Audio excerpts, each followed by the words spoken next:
¡Viva la libertad, carajo! ¡Viva la libertad, carajo! ¡Viva la libertad, carajo! Me parece que entre las coimas y las saunas no los quiere mucho. Aparte, con esta recepción, el año que viene, si me dejan, hago un recital.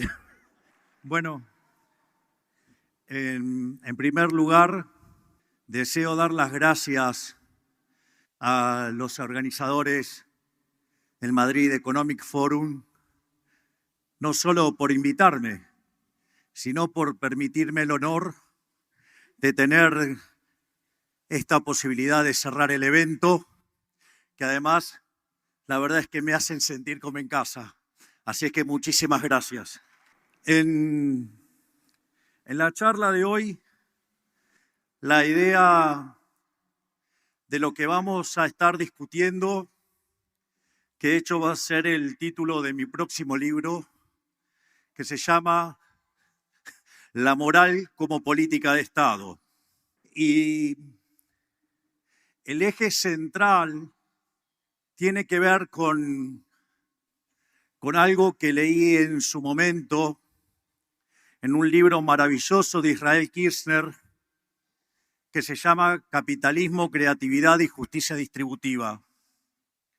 Lo voy a mencionar en el discurso, pero quería darles la previa del motivo de por qué este formato de charla, por qué el libro y por qué este enfoque. Porque una de las cosas maravillosas que dice Israel Kirzner en ese libro, dice: hoy los socialistas no discuten que el sistema capitalista es más eficiente, que es más productivo. No discuten eso. Lo condenan al sistema porque consideran que es injusto. Y en ese sentido, lo que dice con muy buen criterio Israel Kirzner es: si efectivamente el sistema fuera injusto, no merece la pena ser defendido. Y en esa idea, lo que voy a probar a lo largo de esta charla es que no solo que el sistema capitalista es más eficiente, sino que es además justo, y como si esto fuera poco, es el único sistema que trae prosperidad a la tierra. Por lo tanto, es clave sobre cuáles son las bases a partir de las cuales determinamos que el sistema efectivamente es justo. Y eso tiene que ver con nuestros valores éticos y morales. Y la realidad, y lo digo con orgullo, porque no es solo mérito mío, sino que es mérito de los gigantes que me acompañan en el gobierno. Nosotros no venimos a plantear un eslogan, porque todo lo que digo hoy lo estoy soportando con hechos en la Argentina, que la estamos haciendo grande nuevamente. Y en ese sentido, cuando nosotros tenemos que plantearnos una política, lo hacemos desde 3 dimensiones. Primero y no negociable de ninguna manera, están los valores éticos y morales que hicieron grande Occidente.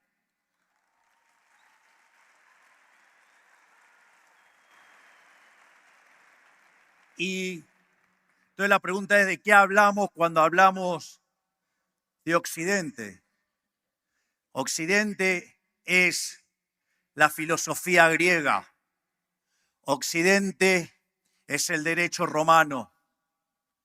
Occidente es la rectitud de los estoicos. Por eso también me gusta recordar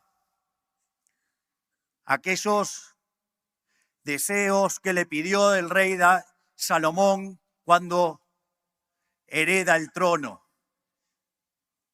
Y lo que pide al Creador es sabiduría para poder distinguir el bien del mal, coraje para elegir el bien, templanza para mantenerse en el camino recto y justicia para actuar de manera justa.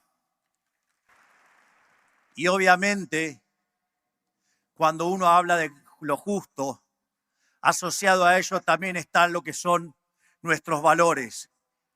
Y les guste o no, los valores de Occidente son los valores judeo-cristianos.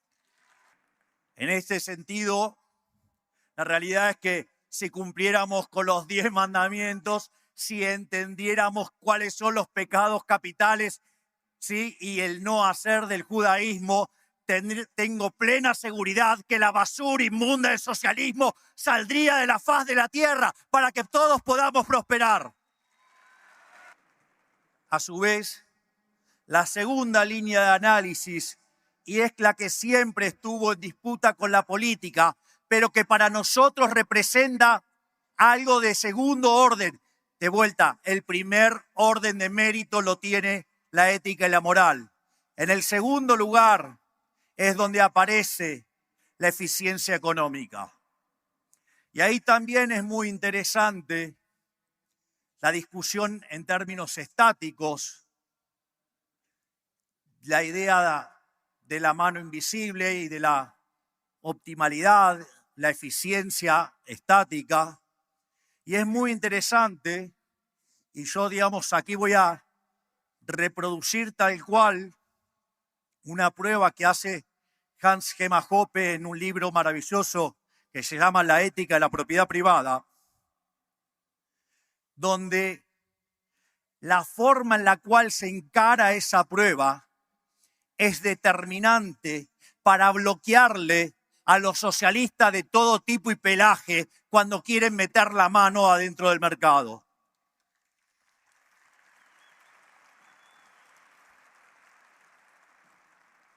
Naturalmente, cuando entremos en el terreno de la dinámica, de más está decir, creo que voy a mencionar a uno de nuestros grandes héroes interplanetarios en la lucha por la libertad, el gran profesor Jesús Huerta de Soto.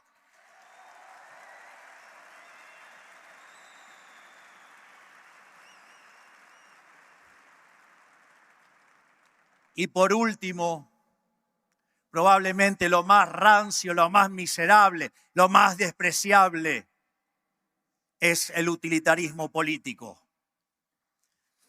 Pero además lo digo como político.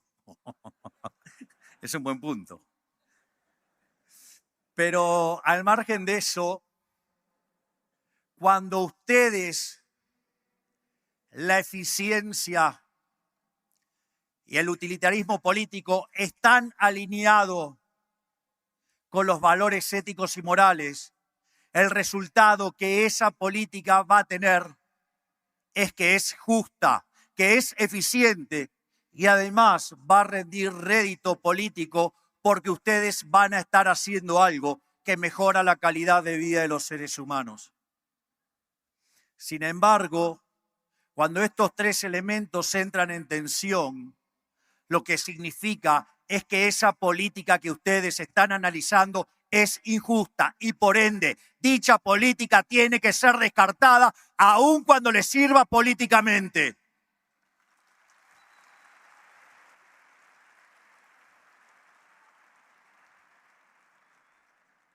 Y eso sí puedo dar cuenta, porque díganme cuántos políticos en el mundo conocen que entren en un año electoral apretando la política fiscal, apretando la política monetaria y liberando las restricciones cambiarias. Eso lo hicimos solo los liberales.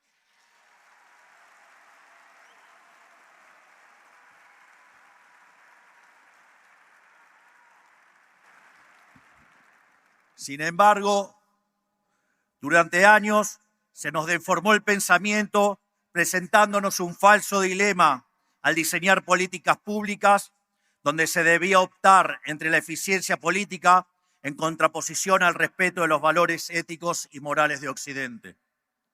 Tal como señala el profesor Jesús Huerta de Soto en su trabajo sobre eficiencia dinámica. Desde dicho punto de vista, la eficiencia no es compatible con diversos esquemas de equidad o justicia, sino que surge única y exclusivamente de uno de ellos, el cual se basa en el respeto de la propiedad privada y la función empresarial en un contexto que vale el principio de no agresión.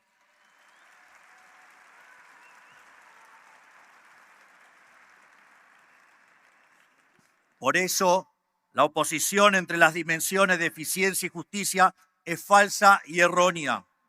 Esto es, lo justo no puede ser ineficiente, ni lo eficiente injusto. Y es que en la perspectiva del análisis dinámico, justicia y eficiencia son dos caras de la misma moneda. Sin lugar a dudas, quien anticipó esta situación con mayor claridad fue uno de nuestros grandes héroes, Murray Newton Rothbard.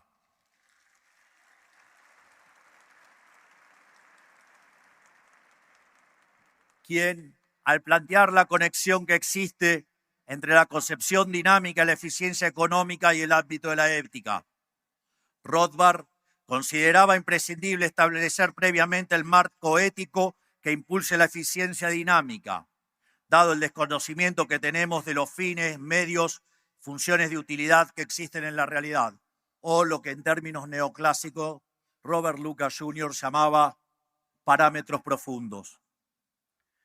En este sentido, dicho marco está constituido por un conjunto de normas que delimitan el derecho de propiedad y hacen posible el intercambio voluntario, en el que los diferentes individuos siempre dejan de manifiesto cuáles son sus preferencias. Así, para Rothbard, a lo cual adscribo aún desde mi posición de presidente de la Nación Argentina, solo los principios éticos subyacentes en la cultura occidental pueden servir como criterio de eficiencia a la hora de tomar decisiones en materia de políticas públicas. Va a haber una parte de la presentación que les va a resultar más divertido. Les voy a presentar 6 políticas distintas y ustedes eligen y yo se las cuento. Para eso también vamos a darle un rol al azar. Vamos a poner un dado y alguien va a venir, va a tirar el dado y el número que salga es la política que yo voy a describir. Vamos a ponerle una parte lúdica.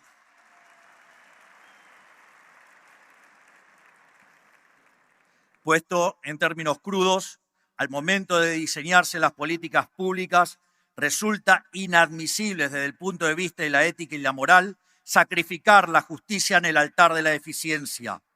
Esta consigna en favor de los valores no solo está por encima de la eficiencia económica, sino que aún lo está mucho más por encima del utilitarismo político.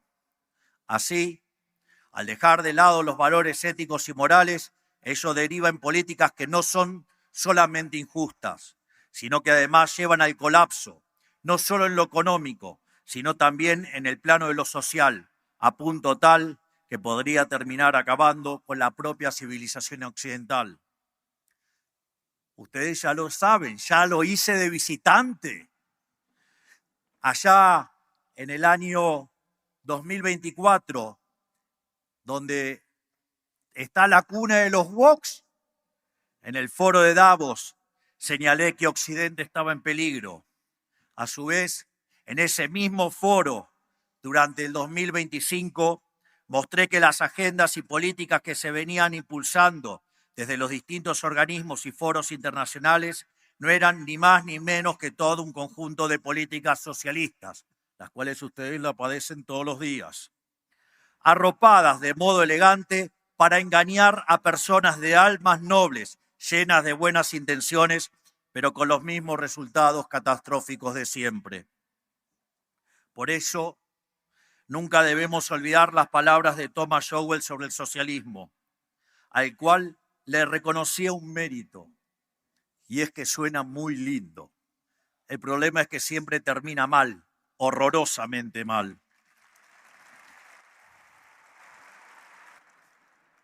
Créanme que si ustedes no estuvieran aún con todos los problemas de montañas regulatorias tremendas que imposibilitan el crecimiento en Europa, créanme que si tuvieran Banco Central de España, no con Banco Central Europeo, con el que impresentable que tienen a cargo del poder, tendrían un desastre peor como el que tiene Argentina.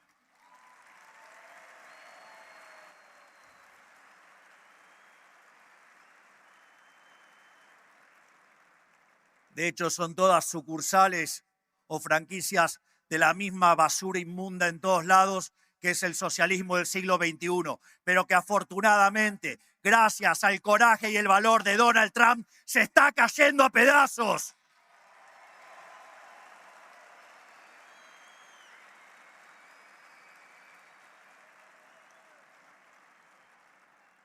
Y como dijo recién mi querido gran amigo hace minutos, Daniel Lacalle, no está lejos soñar con una Cuba libre.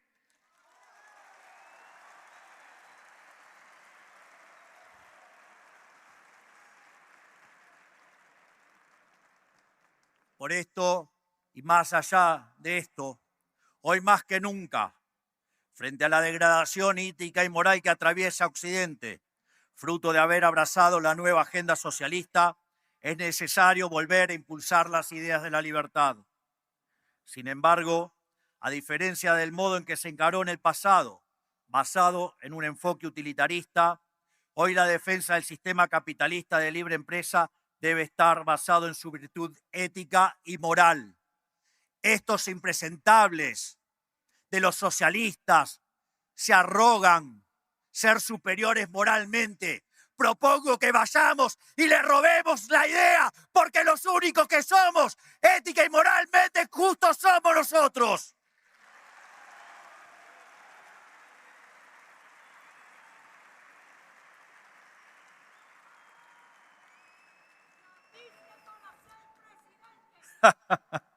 Gracias.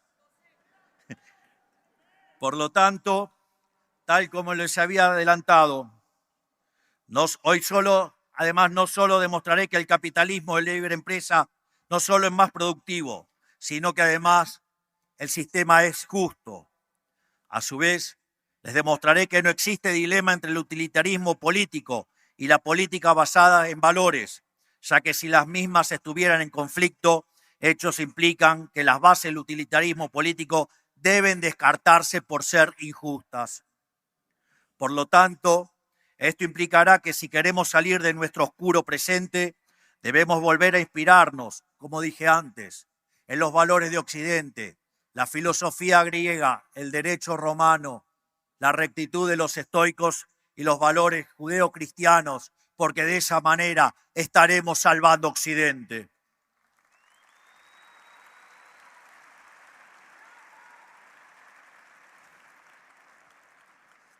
Dada esta introducción, ahora llega el momento de trabajar, que es probar lo que dije que iba a probar.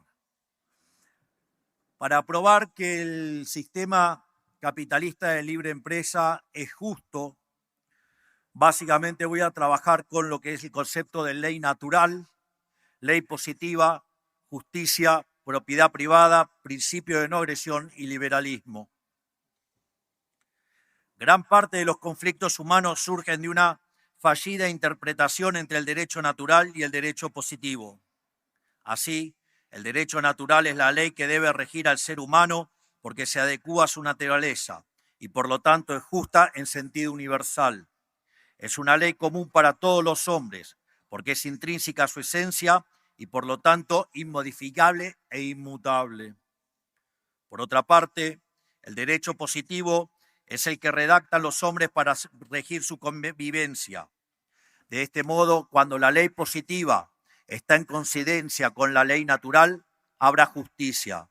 En su defecto, la ley será legal, pero no será legítima. Digo, muy simple, si ustedes hacen una ley en la cual dicen que van a matar a un grupo, miren, puede ser legal, pero está claro que es ilegítima y esa ley debe ser combatida.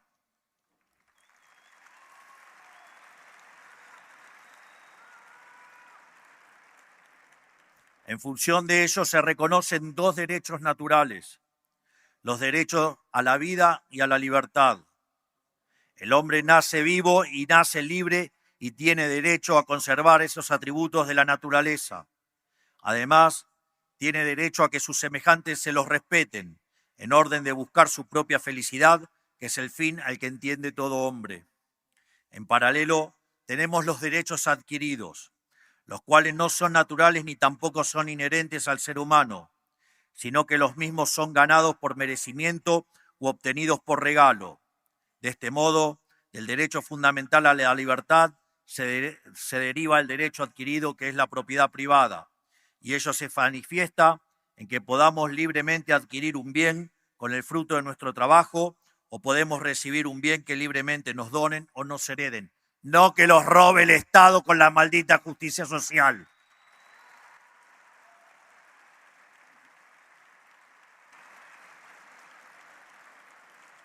Hay algo que deberían entender las ratas socialistas. La caridad no es a punta de pistola. Y además, como decía Rothbard, es increíble todo lo caritativo que se puede ser cuando el bolsillo que sufre es el bolsillo ajeno.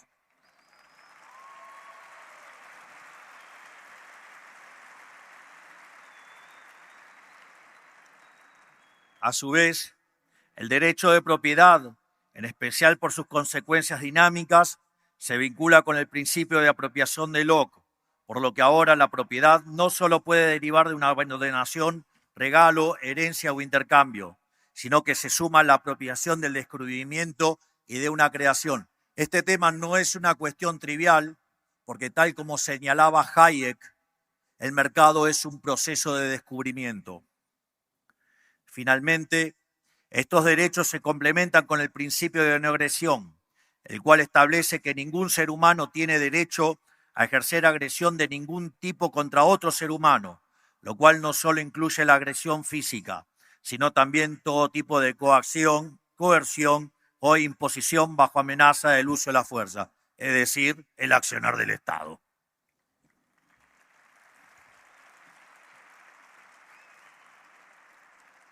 De ahí que definimos liberalismo acorde a la definición del prócer del liberalismo en la Argentina, que es el profesor Alberto Venegas Lynch hijo, y que define al liberalismo. Aplauso para el profesor, sí.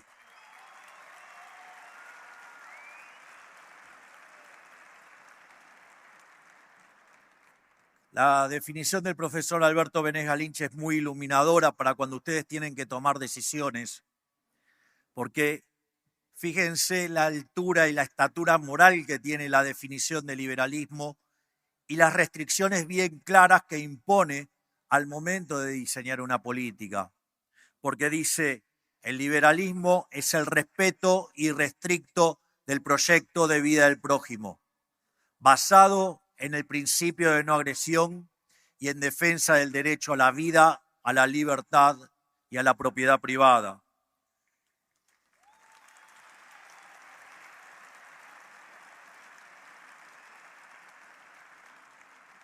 Donde de eso se derivan un conjunto de instituciones que son la propiedad privada, los mercados libres de intervención estatal, la competencia entendida como libre entrada y salida, la división del trabajo y la cooperación social. Naturalmente, asociado a este ordenamiento social, surge la cuestión de si el mismo es justo. Por ende, para determinar si el sistema es justo, la referencia obligada es Ulpiano, aquel, gran hombre romano, inventor del derecho prácticamente, cuya premisa básica constituye la base del derecho romano y sin dudas es uno de los pilares de la civilización occidental. Y esto es importante porque la definición tiene dos partes y siempre se menciona la primera y se omite la más importante, que es la segunda. La primera parte dice, la justicia es la constante y persistente voluntad de otorgar a cada cual es su derecho. Obviamente, eso deja una ventana abierta, ¿sí? porque esto es la intención de dar a cada uno lo suyo, lo que le corresponde. Sin embargo, la sentencia de Ulpiano no se quedó ahí, sino que a continuación añadió que los principios del derecho constan en vivir de modo honesto, sin causar daño a nadie y dando a cada cual lo que es suyo.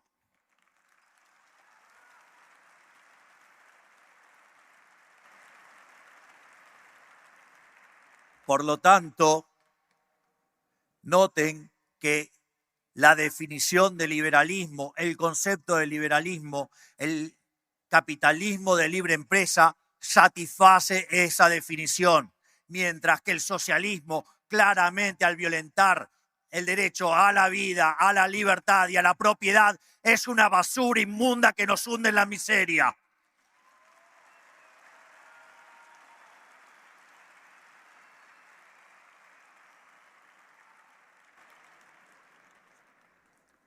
Por lo tanto, acabamos de probar que el capitalismo de libre empresa es justo y ahora viene el momento en el cual tenemos que probar que es eficiente.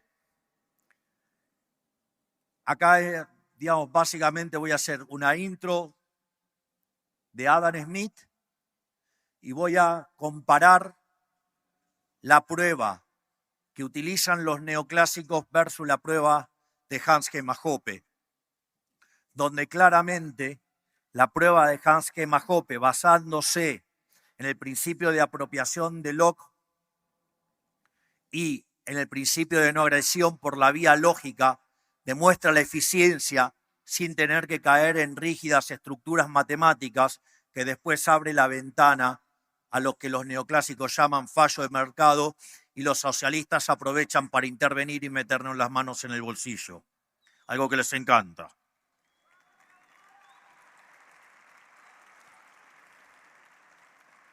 Así, dado el entramado institucional emergente, el cual además hemos probado que el mismo es justo, ahora es momento de probar que además es eficiente.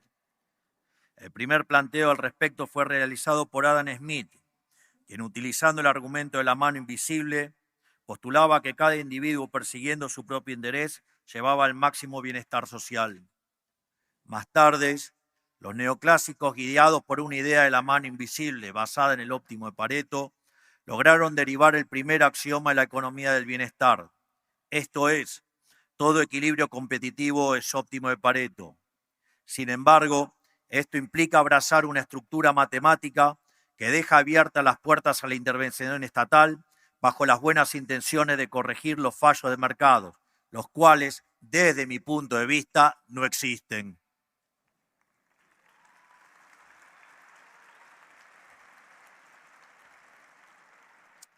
Esencialmente el problema de los neoclásicos es que construyen la derivación de la optimalidad utilizando toda una estructura topológica y que cuando la vida real no mapea con el modelo, cometen el error de decir que eso es un fallo de mercado. Cuando ustedes en la vida real el modelo no mapea con la realidad, tiran el modelo, no se enojan y revientan a patadas la realidad.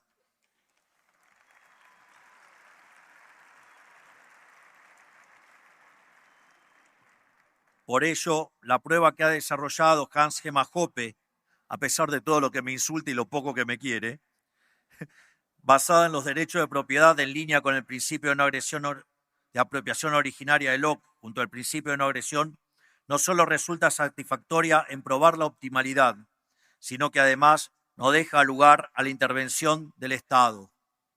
Por eso voy a reproducir tal cual las palabras de Hoppe. Son tan brillantes que si las tocara, las arruinaría. Es decir, hasta es eficiente la definición que utiliza, lo cual es el paroxismo de la eficiencia y que vale la pena reconocerle al profesor Hans Gemma Hoppe. Señala que cualquier desviación de este conjunto de reglas implica, por definición, una redistribución de títulos de propiedad y, por lo tanto, de los ingresos, desde los usuarios productores y contratantes de bienes hacia los no usuarios productores y no contratantes. Es decir, hablando mal y pronto, desde lo que producimos y nos ganamos el pan con el sudor de la frente, y los parásitos del Estado que se ganan el pan con el sudor de la frente ajena.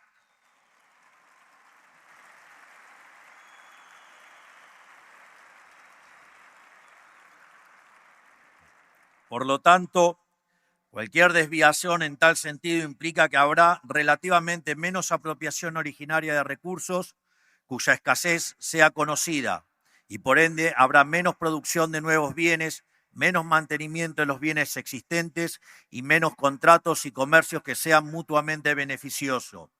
Esto, naturalmente, implica un menor estándar de vida en relación con los bienes y servicios que pasan de mano en mano. Además, el postulado de que solo el primer usuario, no el último, si el primer usuario es el que lo descubrió, el que lo encontró, digamos, o el que lo heredó. El último es el que suelen, digamos, los políticos querer sacárselo a uno para dárselo a otro. Ustedes se imaginan la locura que eso implica, ¿no? Digo, imagínense que ustedes llegan a la vida y tienen que alimentarse. Conforme ustedes van caminando, se van a ir encontrando bienes y que ustedes los descubren, como no son de otros, se lo apropian, con eso consumen y con eso viven. ¿Está claro eso? Bien.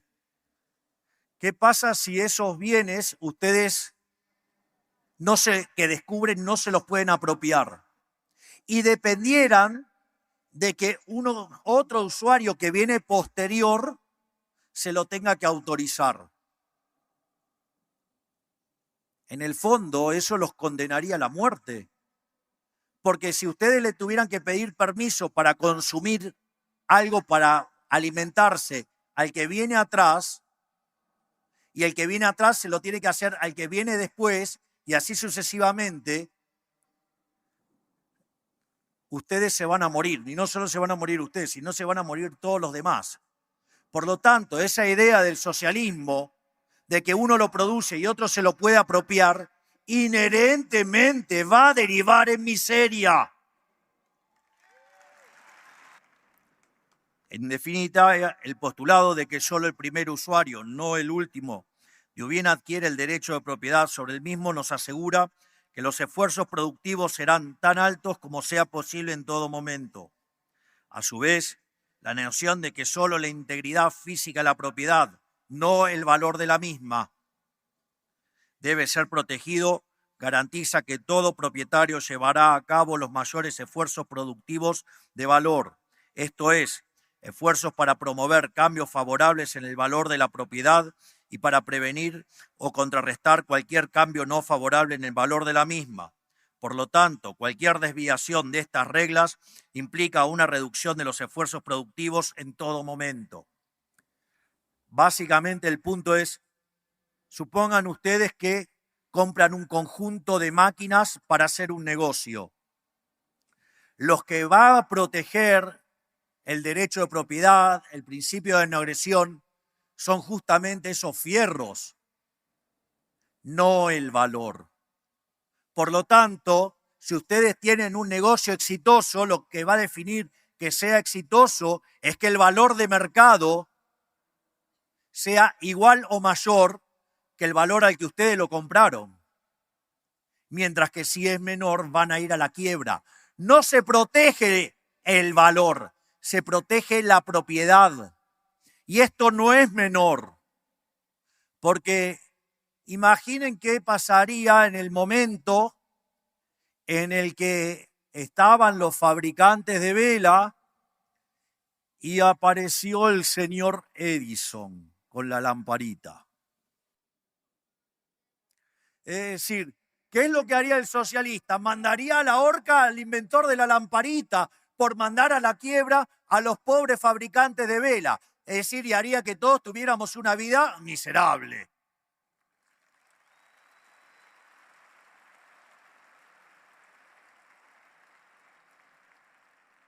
Por lo tanto, en caso de que exista el Estado, debe resguardar la propiedad, no el valor, porque cuando quiere resguardar el valor, cuida ineficientes, parásitos que fomentan la corrupción del Estado en contra de toda la población.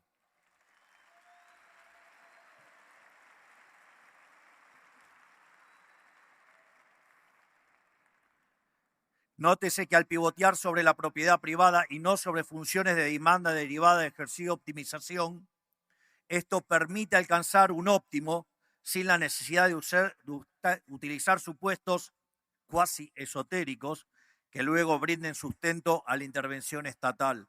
Ustedes recuerden que cuando van y estudian teoría de los precios o microeconomía, cuando aparecen los fallos de mercado, que ya dijimos que no existen, que son fruto de una construcción matemática y derivan de que la realidad no coincida con esa estructura matemática, el problema más grande de todo eso es que en lugar de tratar de solucionarlo por la vía de los intercambios voluntarios, el Estado los intenta utilizar por la vía de la fuerza.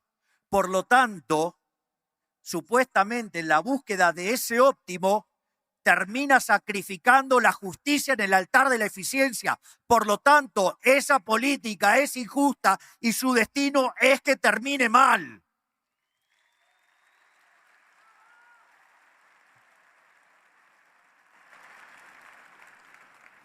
Como si todo esto fuera poco, tengo una crítica adicional al segundo teorema del bienestar.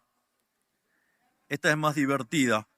El segundo teorema de la economía del bienestar, inspirado en la obra de John Stuart Mill, en un momento de debilidad del pobre John Stuart, bastante solterón, ya cansado de estar solo, y frente a querer quedar bien con la viuda de un señor, que digamos vio una oportunidad de mercado porque quedó viuda,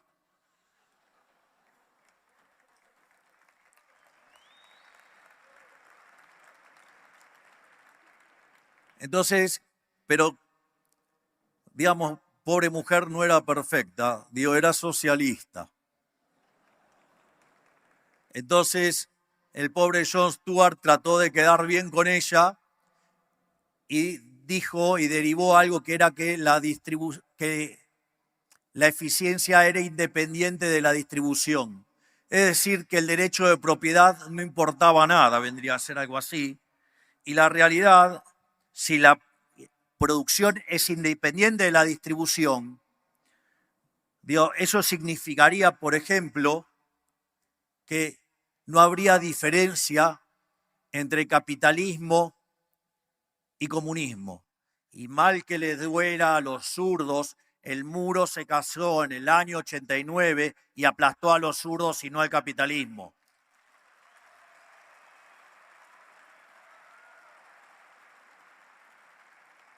¿O acaso nunca vieron la foto aérea de Corea del Norte y Corea del Sur?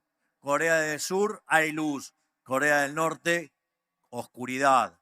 ¿O acaso, digamos, ustedes ven gente en Miami subiéndose a tiburones para irse a la isla cárcel de Cuba?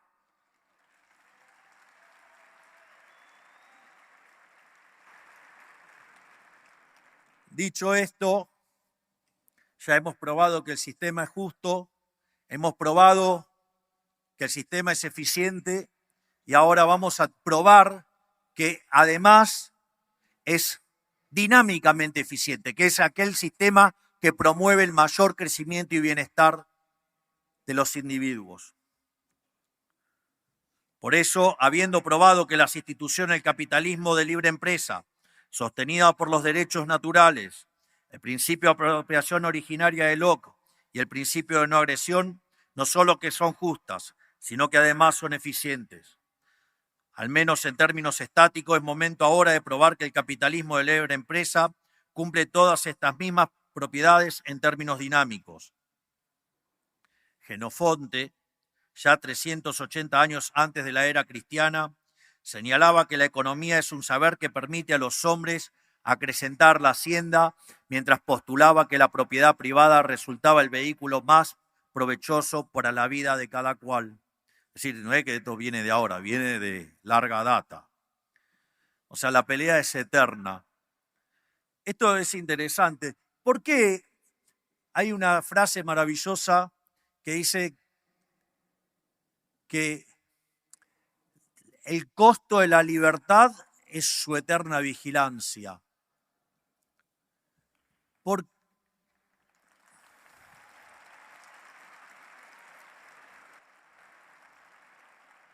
¿Y por qué esto es así?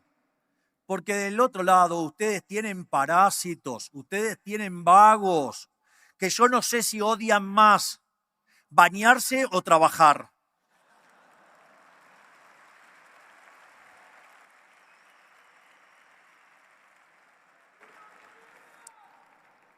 Digamos, yo recuerdo el caso de un amigo que se fue de vacaciones a Cuba y cuando llega a la playa viene una persona y le dice, me das $1, me das $1, me das $1. Y llega un momento que hace, le da el dólar. Va y se pone al lado de otro, me das $1, me das $1. Cuando llega el otro día pasa lo mismo.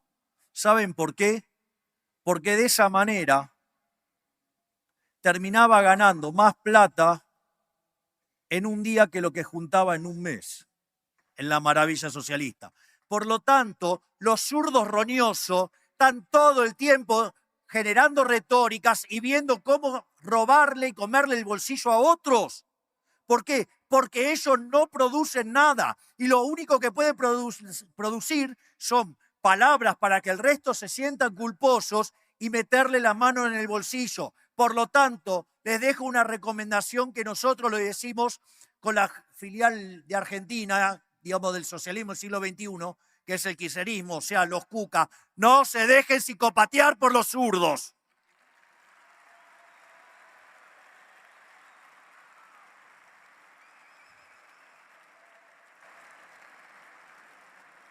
Sin embargo, Jenofonte se ocupa del concepto de eficiencia también, el cual lo aborda desde dos perspectivas. Por un lado, desde una visión estática, define como eficiente a la gestión de los recursos disponibles tendiente a evitar el despilfarro, donde además se resalta el beneficio de la propiedad privada al señalar que el ojo del amo es la mejor fórmula para engordar el ganado. Es decir, nadie respeta la propia mejor que uno mismo. Dios, nunca dejen su bolsillo cerca de un socialista.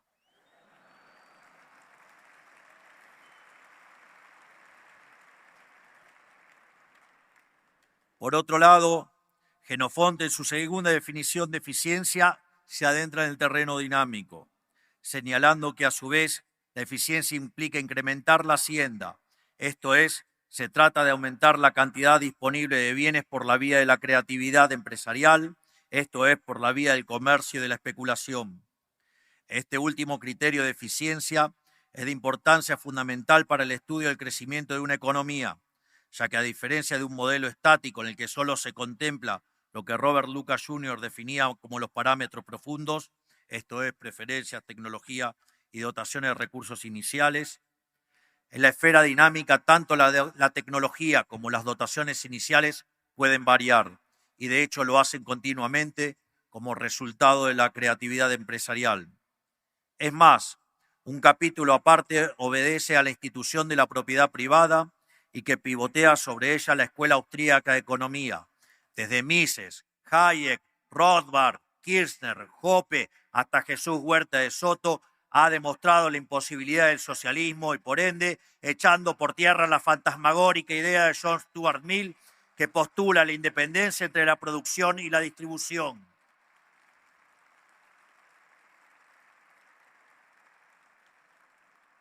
Y dicho sea de paso, una sordera académica que derivó en el socialismo y que le costó al mundo la vida de 150 millones de seres humanos, al tiempo que aquellos que lograron sobrevivir al terror lo hicieron en una absurda miseria.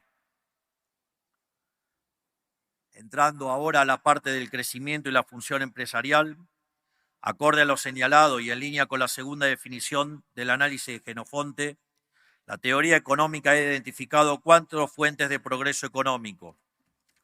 En primer lugar, tenemos la idea de la división del trabajo, lo cual fue ejemplificado brillantemente por Adam Smith en esa idea de la fábrica de alfileres, donde la división del trabajo genera incrementos de productividad y que esos límites de eso está dado por el tamaño del mercado. Esto también es muy importante que lo internalicemos, porque no solo digamos que los socialistas se caracterizan por lo que Hazlitt llamaba el odio a la máquina, o que también se llaman ludita, que son los tipos que le tienen fobia al progreso tecnológico y que nos asustan con un montón de utopías. Cuando ustedes entienden que el límite de la división del trabajo, es decir, los rendimientos crecientes, están limitados por el tamaño del mercado y que el tamaño del mercado en última instancia está limitado por las dotaciones iniciales, entre otras 24 horas por día, van a tener en claro que esos escenarios distópicos no tienen sentido. Por lo tanto, no permitan que los intervencionistas que nos trasladen sus miedos y nos arruinen nuestra vida. Sigan adelante, sigan progresando, sigan generando progreso tecnológico por una humanidad mejor.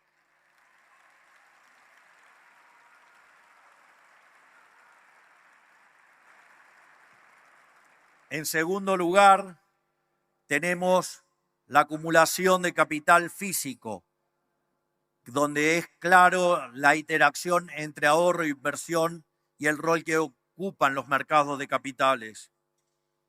Por otro lado, tenemos el capital humano, ¿sí?, donde el foco no debe limitarse al plano educativo, sino que también debe considerarse el desarrollo de capacidades cognitivas desde el nacimiento del ser humano, su alimentación y la salud, elementos fundamentales para poder acceder a la educación y al mercado de trabajo.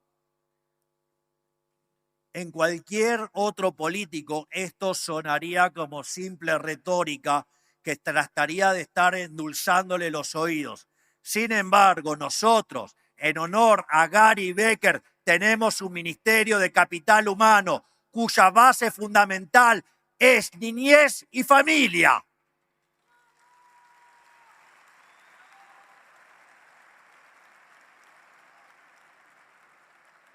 Donde además nos dedicamos a cuidar de la salud para que esos niños puedan llegar a educarse y después poder integrarse dignamente al mercado de trabajo. Está claro que es una solución que no es del todo libertaria, pero cuando ustedes llegan a un país al borde de una hiperinflación y con 57% de pobres, la ética de la emergencia de Ayn Rand dice que ustedes deben velar por la vida humana y eso es lo que estamos haciendo desde el capital humano.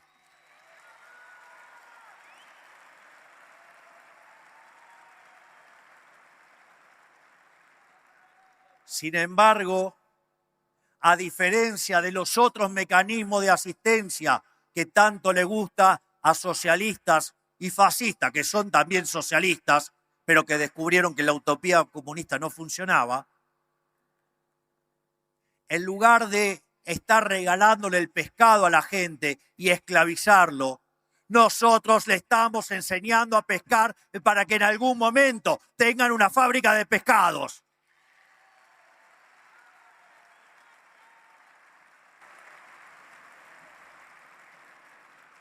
Luego tenemos el progreso tecnológico, el cual significa poder producir una mayor cantidad de bienes con la misma cantidad de recursos o producir lo mismo empleando una menor cantidad de insumos.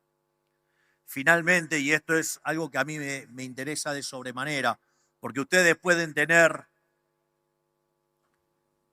los rendimientos crecientes por división del trabajo, pueden tener capital físico, capital humano, pueden tener progreso tecnológico, pero sin creatividad empresarial la producción se haría cero. Si ustedes no tienen empresarios, van a ser pobres.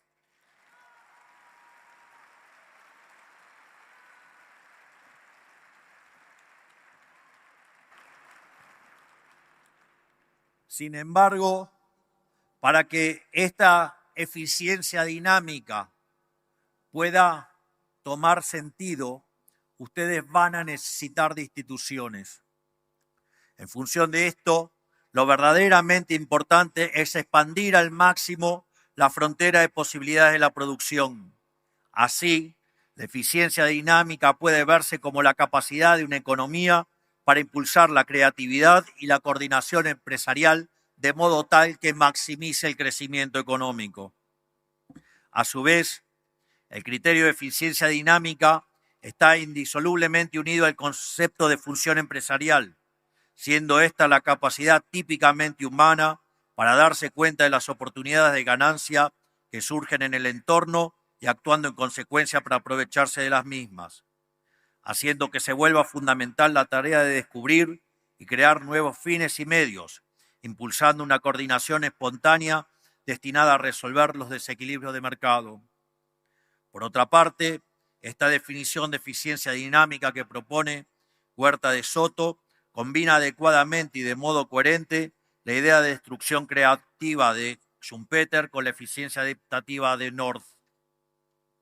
Naturalmente, dado el rol de la función empresarial, es de vital importancia las instituciones bajo las cuales se desarrollan las mismas. En este sentido, tanto Douglas North como Jesús Huerta de Soto ven como una función clave de las instituciones la de reducir la incertidumbre.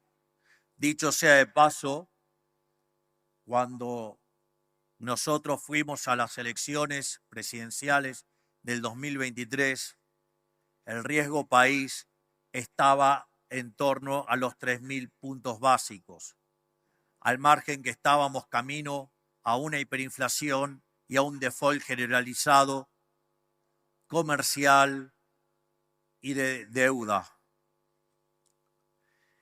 Y ahí, en ese contexto, hoy hemos logrado bajar el riesgo país a niveles de 500 puntos básicos. Y si además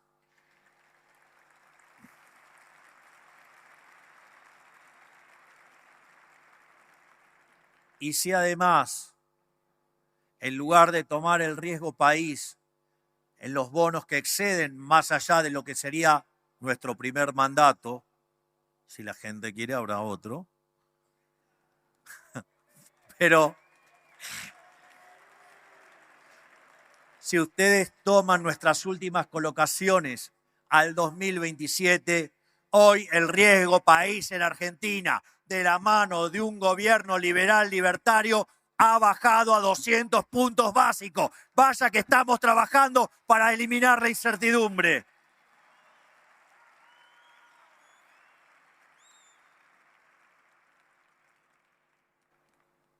Además, como señala Roy Cordato, el marco institucional adecuado es el que favorezca el descubrimiento empresarial y la coordinación, por lo que en este marco la política económica debería orientarse a identificar y remover todas las trabas artificiales que dificultan el proceso empresarial y los intercambios voluntarios. De vuelta, podrían sonar a lindas palabras, a lindos eslogan. Nosotros, desde el Ministerio de Regulación que maneja el coloso Federico Sturzenegger, en 2 años hemos quitado 15.000 regulaciones, 15.000 reformas estructurales. ¡Vaya que sí se puede!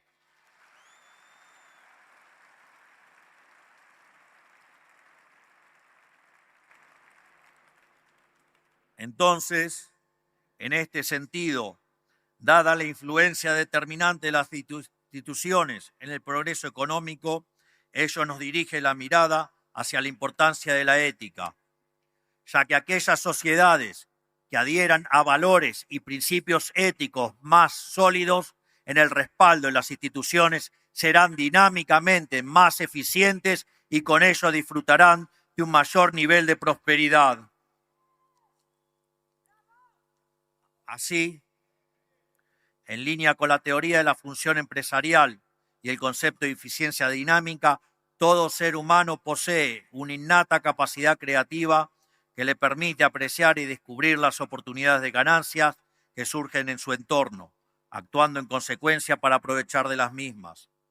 De este modo, la empresarialidad es la capacidad típicamente humana para crear y descubrir nuevos medios y fines.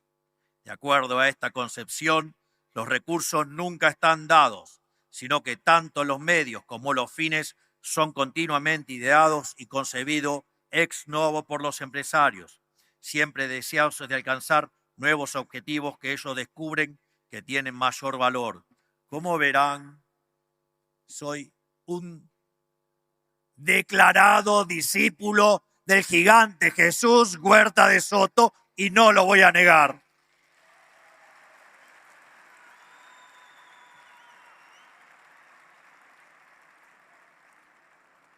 Y la realidad, digamos que la mejor forma, ¿sí?, de fomentar la coordinación y la creación empresarial se basa en poder apropiarse del fruto de su trabajo. En el fondo, de los derechos naturales, de respetar el derecho a la libertad, el derecho a la vida, el derecho de propiedad sin agredir a terceros. Cuando ustedes cumplen con los derechos naturales, el principio de apropiación de Locke y el principio de no agresión, que en el fondo no es más ni menos que lo que está subyacente en los valores judeos cristianos, ustedes van a tener una sociedad que es dinámicamente eficiente y por ende prospera. Por eso Occidente ha sido testigo de la mayor hazaña civilizatoria de la historia de la humanidad. Vamos, carajo. Dicho esto, hemos llegado a la parte interactiva de la presentación. Básicamente yo les voy a dar 6 opciones para que, digamos, se pueda elegir. Una es cómo se utiliza este marco analítico, por ejemplo, para diseñar un ajuste fiscal. El segundo caso es cómo se lleva a cabo el saneamiento del Banco Central, el manejo de la deuda para evitar una hiperinflación.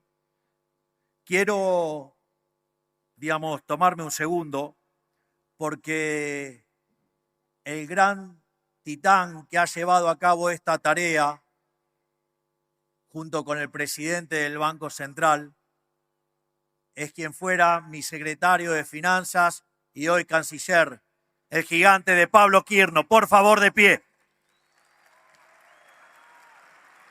Ese señor, junto a Bausili, evitaron la hiperinflación.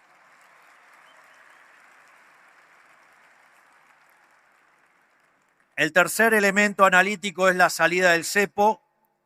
El cuarto es la desregulación. 5, la apertura. Y 6, la lucha contra la inflación. Son todas políticas que nosotros hemos llevado a cabo y que lo voy a dejar, como no le puedo estar preguntando a todos, no puedo estar haciéndolos gritar, porque digamos, o sea, puede ser que yo tenga un sesgo del cual quiero hablar, pero mejor dejémoslo ahí. Traje un dado. ¿Me alcanzan el dado, por favor? Al señor que me trajo el dado es mi jefe de protocolo. Le decimos Messi porque tratar de mantenerme en el protocolo a mí es una tarea titánica.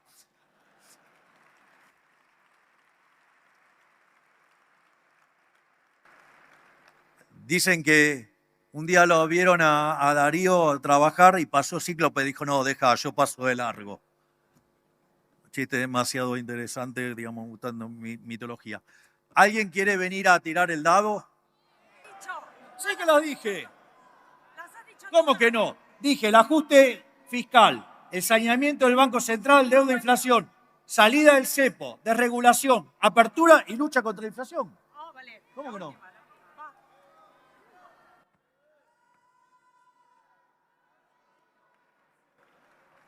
Cinco.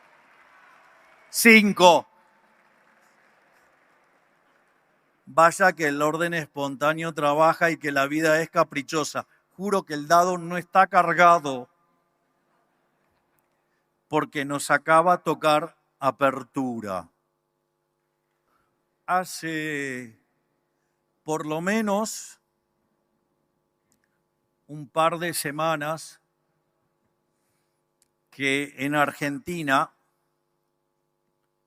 venimos discutiendo sobre la apertura.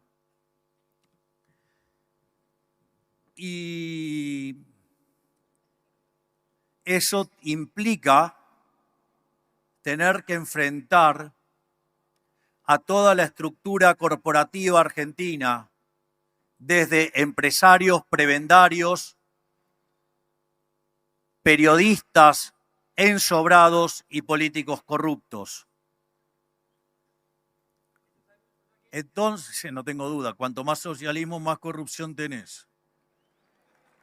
En primer lugar, voy a ir sobre lo evidente, sobre los datos que le rompen los ojos a cualquiera, para que tomen claro que lo que se está defendiendo en Argentina bajo la pátina de la industria nacional y el nacionalismo berreta de pacotilla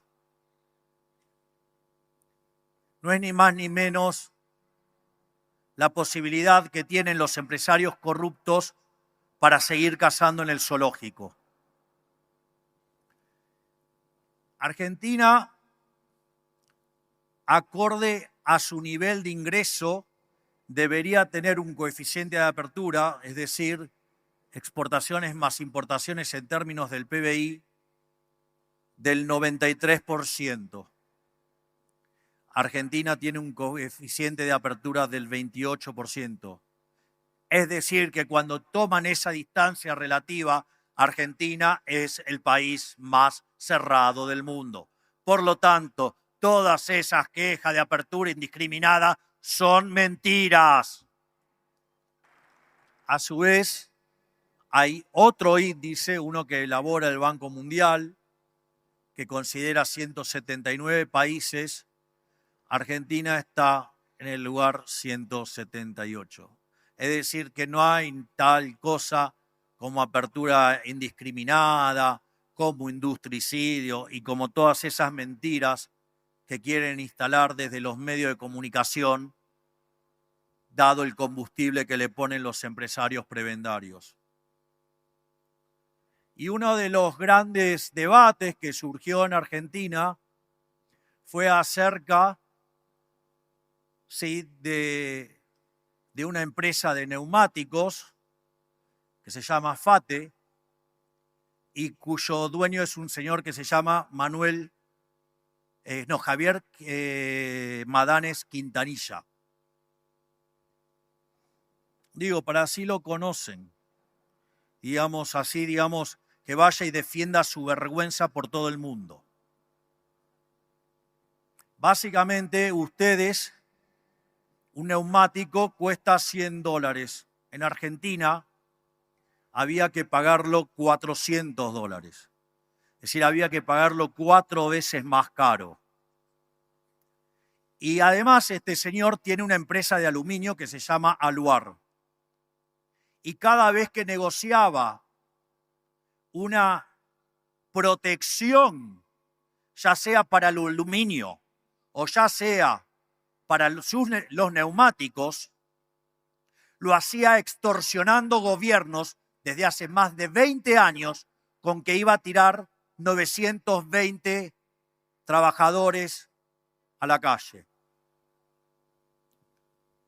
Se imaginarán que, nosotros no hemos sido un gobierno que haya escapado a recibir esa presión. Pero se imaginarán cuál habrá sido nuestra respuesta porque el día anterior a tratarse la ley de modernización laboral, este extorsionador prebendario tiró a la calle las 920 personas, familias, para generarnos un desastre en la calle el día que queríamos sacar la ley de modernización laboral. Porque claramente no aceptamos. Entonces, esto es interesante. Voy a empezar a analizar la política en el orden de mérito opuesto al que señalé. Ustedes recuerdan que yo hablé ética y moral, o sea, lo que es justo, hablé de eficiencia económica y hablé de utilitarismo político. Si yo abriera la economía, ahora los neumáticos no costarían $400, costarían $100. Consecuentemente, se beneficiarían 48 millones de seres humanos y se perjudicaría el señor Madanes Quintanilla, sí, y se perjudicaría los 920 trabajadores y familias de FATE. Si ustedes eso se lo dan a un político, hace cálculo político, dice acá hay 48 millones, acá 1.000, por ende, elige esa solución. Sin embargo, eso no es un motivo para que ustedes justifiquen esa política en sí. Porque si ustedes piensan en el populismo, digamos, es como que hay 5 personas, 4 no tienen nada, 1 tiene 500, entonces al que tienen 500 le roban 400, supongamos que no están las porosas manos de los políticos, y le da 100 a cada uno de los que no tenían nada y ahora quedan los 5 con 100. Digamos, hay 4 ganando, 1 perdiendo. Al político eso le encantaría. Sin embargo, ¿por qué es cuestionable eso? Porque es injusto, porque es un robo, porque es un trato desigual ante la ley. Entonces veamos, sigamos en el análisis. Además es ineficiente porque castigaría al que produce y por ende en términos dinámicos la producción se derrumbaría. Por lo tanto tampoco es eficiente. Entonces ya vimos que esta política de abrir es cierto que beneficia a 48 millones y solamente perjudica a 1.000, pero eso no es motivo para avalarla porque tenemos que determinar. La segunda etapa es si es eficiente. Y la realidad es que la apertura también es eficiente. Porque es cierto que el día que ustedes abran la economía y puedan comprar los neumáticos a $100, esta empresa que lo hacía a 400 va a ir a la quiebra. Sin embargo, eso implica que la persona que estaba pagando 400 ahora paga 100 y le quedan 300 disponibles para gastar en el resto de la economía, en actividades que son más productivas. Por lo tanto, va a haber reasignación de trabajo de sectores menos productivos a más productivos. Por lo tanto, van a tener mayores salarios, van a tener precios más bajos, por ende van a tener más consumo presente, más consumo futuro, por ende más bienestar.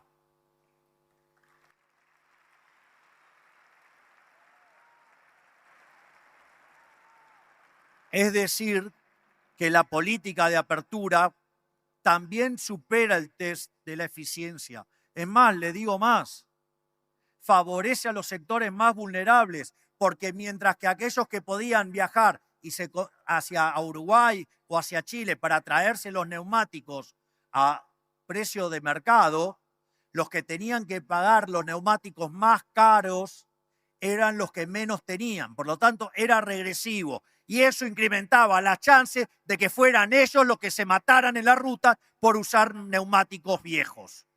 Por lo tanto, además, esa política promovía además la muerte de más vulnerables y castigaba a los más vulnerables. Entonces la pregunta es, ¿cómo puede ser que si a los políticos les encanta cosechar votos y Abril le hubiera generado más votos ganados que votos perdidos, ¿por qué no lo hacen? Si es tan eficiente, ¿por qué no lo hacen? Porque se llama corrupción. La apertura también elimina la corrupción.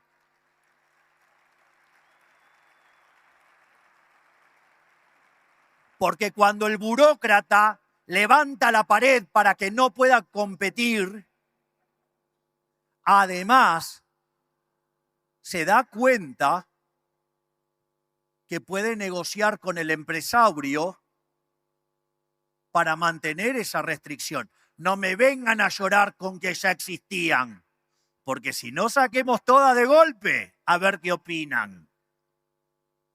Entonces, y tampoco me vengan a decir que no tienen tiempo, porque está claro que desde hace más de 10 años que estoy en los medios de comunicación diciendo que hay que hacer, cómo se hace, y lo estoy haciendo.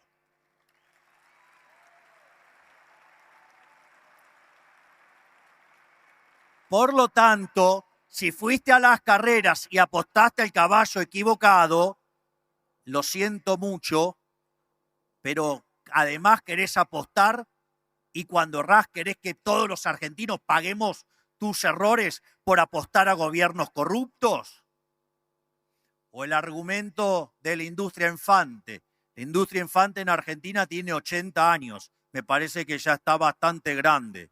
Por lo tanto, aquellos que se enarbolan en la idea de la industria nacional, que se enarbolan en el nacionalismo barato, que se enarbolan en la defensa del empleo, les cuento que esta política que aplicamos nosotros genera mayores salarios, mayores puestos de trabajo, menores precios, mayor consumo presente, mayor consumo futuro y menos corrupción. Sin embargo, aun cuando pasara todo esto, tenemos que probar que lo que estamos haciendo es justo, porque ya dijimos que por más que sea eficiente, por más que sea utilitaristamente positivo en lo político, hay que probar que es justo. Y la pregunta es muy simple. ¿Alguien está en contra de la libertad? ¿Alguien está a favor de robar? Por lo tanto, déjenme decirles que esta política además es justa. Porque cuando ustedes le construyen una barrera para no poder comercializar, no les están permitiendo tener la libertad de hacer fruto de su trabajo. Por lo tanto, le están cercenando la libertad. Y como además lo hacen con el aparato coactivo del Estado para cobrarle algo 4 veces más caro, además es un robo. Por lo tanto, nuestra política no solo es utilitarista porque favorece a la gran mayoría de los argentinos, no solo es eficiente, sino que además defendemos esta política porque es justa. ¡Viva! Por lo tanto, estamos en condiciones, ya vimos que el sistema capitalista de libre empresa es justo, eficiente y es el que genera la mayor prosperidad dada la eficiencia dinámica. Además, le he demostrado con hechos lo que se está haciendo. Igual Argentina es un país muy especial, porque ustedes van y dejan en evidencia al entramado corrupto y salen los periodistas corruptos a defender corruptos. Exactamente, ese es uno de ellos. Pero es interesante esto porque, por ejemplo, otro empresario al que yo, cuestiono es al señor Paolo Roca. Es interesante porque mientras que los Kirchner lo insultaban, después terminaban pagando la tonelada de tubo de acero $4.000 cuando hoy vale 1.400. Ellos sí hacían eso. Nosotros no lo hicimos. Por ende, me estoy bancando toda la carnicería mediática que responde a esos empresarios por luchar por el bienestar de los argentinos. Es decir, aquel que no negocia con la corrupción es atacado y perseguido por los propios corruptos corporativistas del sistema, ya sea empresarios, periodistas y políticos ladrones.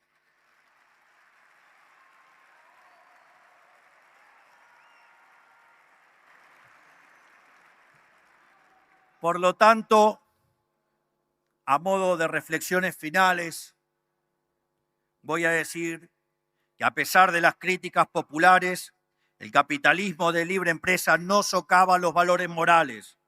Después de todo, el progreso económico, vía el mecanismo de la mano invisible, surgió de los sentimientos morales de Adam Smith, y la era moderna debe su existencia a las virtudes burguesas de McCloskey.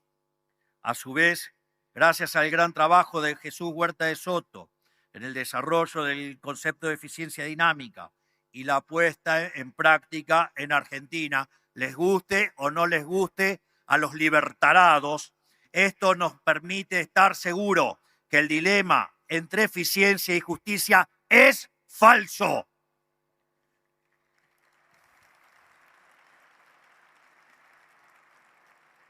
Esto es, los mercados no solo son superiores desde lo productivo, sino que también son justos y que por ende las políticas públicas deben estar guiadas por la ética y no el utilitarismo político, ya sea económico o político, porque siempre derivan en soluciones populistas y empobrecedoras.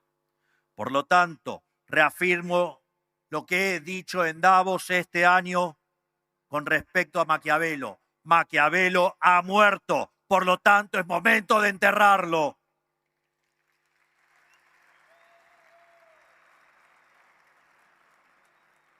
Es más, dado el vínculo profundo entre la moral y los mercados libres, estos últimos nos hacen mejores personas, ya que gracias a los mercados dinámicamente eficientes podemos al mismo tiempo progresar económicamente, defender la propiedad privada, mantener la paz, alcanzar la armonía social y fortalecer aquellas virtudes sociales que son indispensables para una sociedad próspera.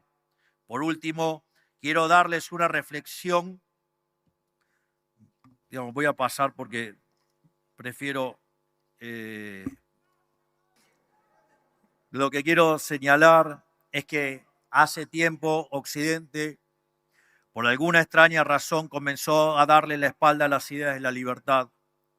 Y es por ello que lo que fue en mi exposición en Davos en 2024, había afirmado que Occidente está en peligro, fruto de haber abrazado dosis crecientes de socialismo en su versión más hipócrita, que es el wokismo. Creo que la conocen. Y conocen la dinámica de camino y de servidumbre que los ponen cada vez más violentos. A su vez, en aquel foro, como dije antes, en el 2025 expliqué los parásitos mentales que sembró la izquierda en la humanidad. Sin embargo, y lo dije en Davos y lo repito ahora, 2026 es en el año en el que les traigo buenas noticias. El mundo ha comenzado a despertar. La mejor prueba de ello es lo que está pasando en América con el renacer de las ideas de la libertad. Por lo tanto, América será el faro de luz que vuelva a encender a todo Occidente y con ello pagará su deuda civilizatoria con muestra de gratitud hacia sus bases en la filosofía griega, en el derecho romano, en la rectitud de los estoicos y los valores judeos cristianos.